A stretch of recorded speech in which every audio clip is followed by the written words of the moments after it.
Hi everybody! Today it's time to explore a book in the fantasy genre. Cloudy with a Chance of Meatballs, one of my personal favorites. This story is written by Judy Barrett and drawn by Ron Barrett. What is happening on the front cover? Take a close look at what is happening on the front cover. You might notice an older man with a plate in his hand and something coming from the sky.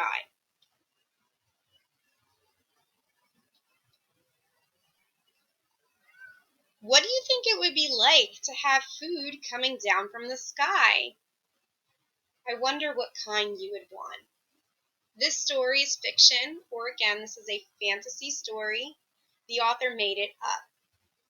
It couldn't happen in real life, so again, it is fantasy, or we could even call it a tall tale. So many different types of stories that it could be. Could be fiction, fantasy, or it's called a tall tale. None of those can happen in real life. Sometimes things do not turn out to be as good as you hope. Let's read to find out what's going to happen in this story when the weather takes a turn for the worst. And if you've read this story before, that's wonderful. It's such a good story. I hope you enjoy it again.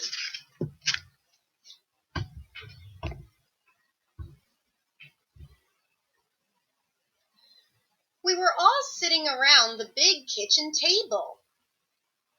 It was Saturday morning, pancake morning. Mom was squeezing oranges for juice. Henry and I were betting on how many pancakes we could each eat, and Grandpa was doing the flipping.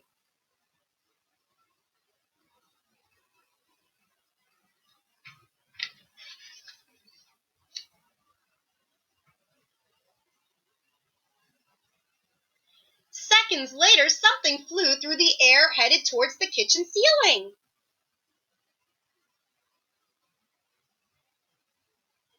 And landed right on Henry.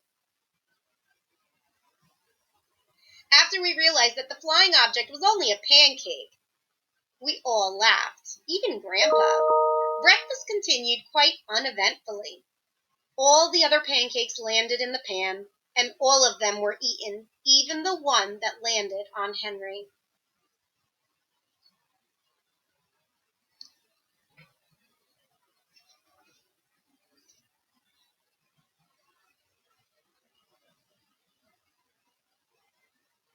That night, touched by the pancake incident at breakfast, Grandpa told us the best tall-tale bedtime story he'd ever told. Across an ocean, over lots of huge, bumpy mountains, across 3 hot deserts and 1 smaller ocean, there lay the town of Chew and Swallow. So, Grandpa was telling a tall tale at bedtime story, and as I mentioned before, a tall tale is something that's so amazing it just couldn't possibly be true. So let's see again how that happens in this story.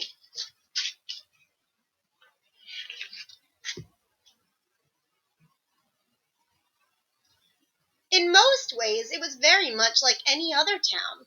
It had a main street, lined with stores, houses with trees and gardens around them, a schoolhouse, about 300 people, and some assorted cats and dogs. But there was no food stores in the town of Chew and Swallow. They didn't need any. The sky supplied all the food they could possibly want. The only thing that was really different about Chew and Swallow was its weather. It came 3 times a day, at breakfast, lunch, and dinner. Everything that everyone ate came from the sky. Sounds yummy to me.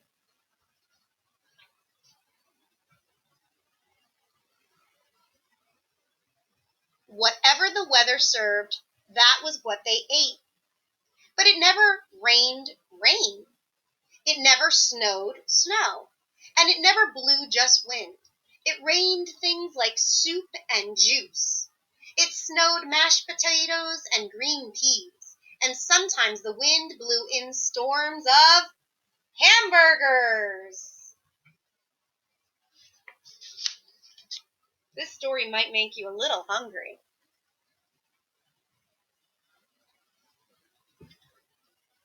The people could watch the weather report on television in the morning, and they would hear a prediction for the next day's food. Take a look at that illustration of the TV. What's the weather forecaster predicting for the next day's weather? It's basically saying if it's hard for you to see, I see the words cloudy. I see some meatballs coming down. There's some soup. How does this help you understand the title of the story? Cloudy. Meatballs.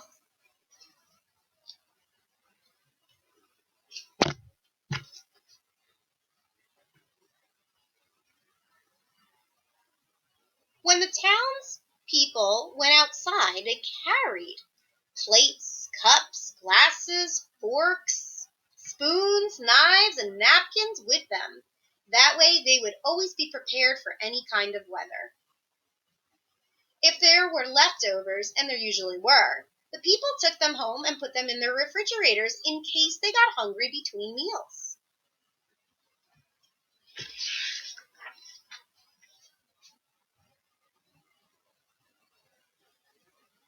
The menu varied. By the time they woke up in the morning, breakfast was coming down. After a brief shower of orange juice, low clouds of sunny-side-up eggs moved in, followed by a piece of toast. Butter and jelly sprinkled down for the toast. And most of the time, it rained milk afterwards. For lunch one day, frankfurters, already in their rolls, blew in from the northwest at about 5 miles an hour. There were mustard clouds nearby. Then the wind shifted to the east and brought in baked beans. A drizzle of soda finished up the meal. Frankfurters is another word for a hot dog. I'm wondering how you would feel about this. As a reader, I'm starting to think to myself, wow, this is amazing. I wish this could happen every day to me. Are you thinking the same thing?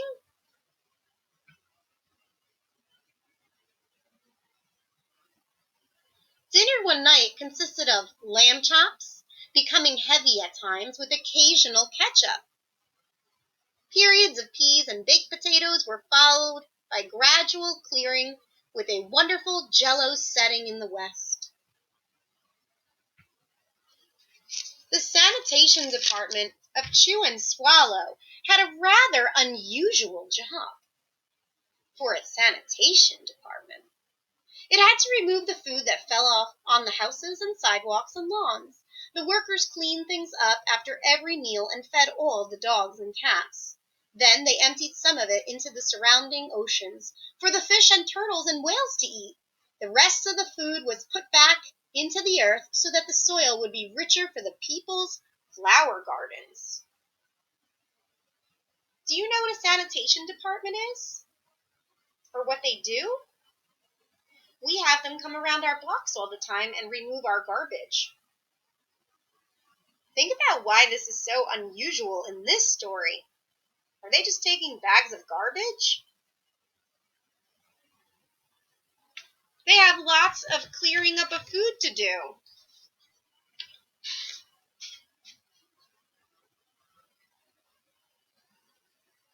The Chew and Swallow Digest. Spaghetti ties up town. Life for the townspeople was delicious until the weather took a turn for the worse. Let's look again at this newspaper. The Chew and Swallow Digest. Spaghetti ties up town. Record-breaking pasta fall causes chaos. Traffic snarled on Lower Intestine Street. What's the problem? Take a closer look at this picture. Oh boy, I wonder what's going to happen next. Make a quick prediction in your mind.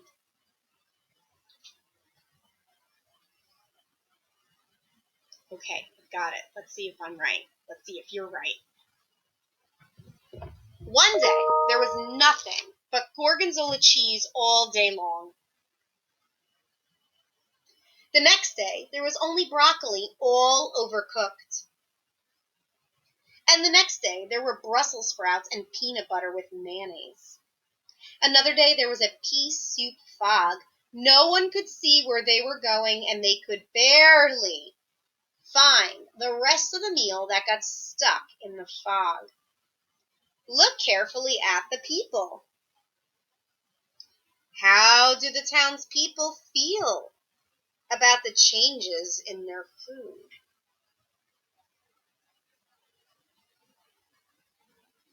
I don't know about you, but I don't see one happy face.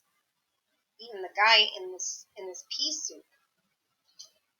I don't see one happy face in the townspeople right now.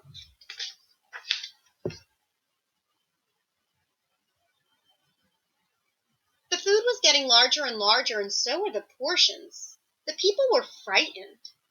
Violent storms blew up frequently. Awful things were happening. One Tuesday, there was a hurricane of bread and rolls all day long and into the night. There were soft rolls and hard rolls, some with seeds and some without. There was white bread and rye and whole wheat toast. Most of it was larger than that they had ever seen bread and rolls before.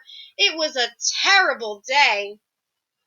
Everyone had to stay indoors. Roofs were damaged, and the sanitation department was beside itself.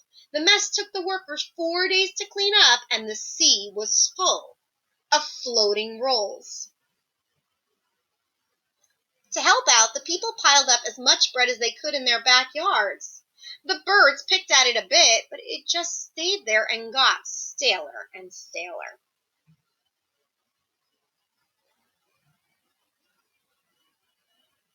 There was a storm of pancakes one morning and a downpour of maple syrup that nearly flooded the town. A huge pancake covered the school. No one could get it off because of its weight, so they had to close the school. I just made a connection. Did you just make a connection? We got this. We made a connection.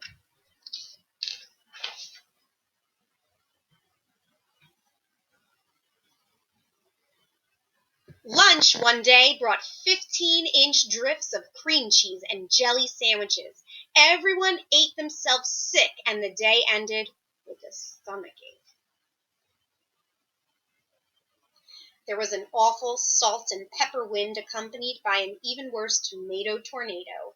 People were sneezing themselves silly and running to avoid the tomatoes. The town was a mess. There were seeds and pulp everywhere.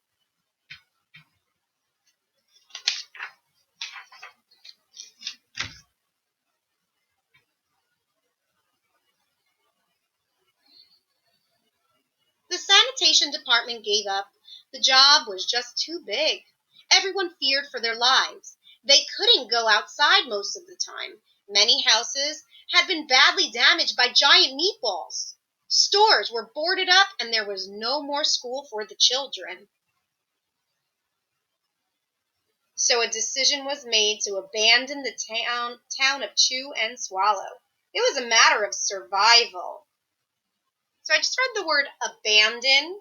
So a decision was made to abandon the town of Chew and Swallow. What do you think abandon means? So since the food is getting bigger and there's more of it, abandon usually in this situation means to leave it, to leave whatever is there. What do you think will happen if the people of Chew and Swallow stay? Sounds like it might be really important for them to leave. The people glued together the giant pieces of stale bread sandwich style with peanut butter, took the absolute necessities with them, and set sail on their rafts for a new land.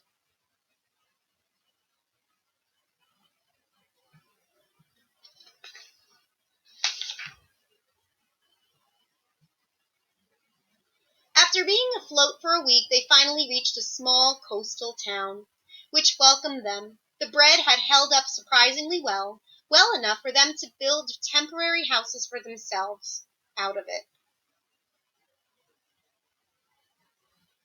The children began school again, and the adults all tried to find places for themselves in the new land. The biggest change they had to make was getting used to buying food at a supermarket.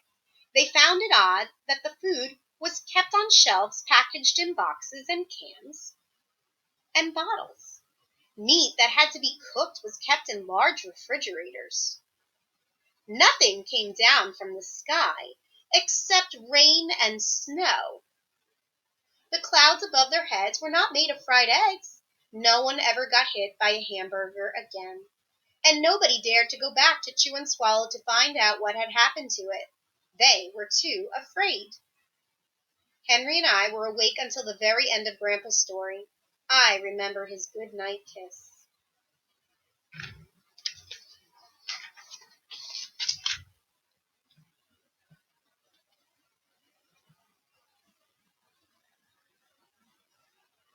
The next morning we woke up to see snow falling outside our window. We ran downstairs for breakfast and asked a little faster than usual so we could, ate a little faster than usual so we could go sledding with Grandpa.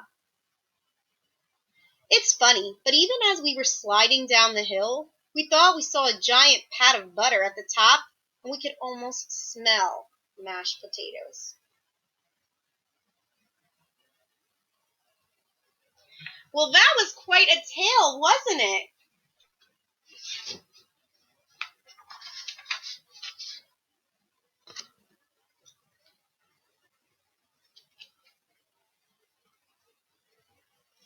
Did you think that Chew and Swallow was a good name for this town?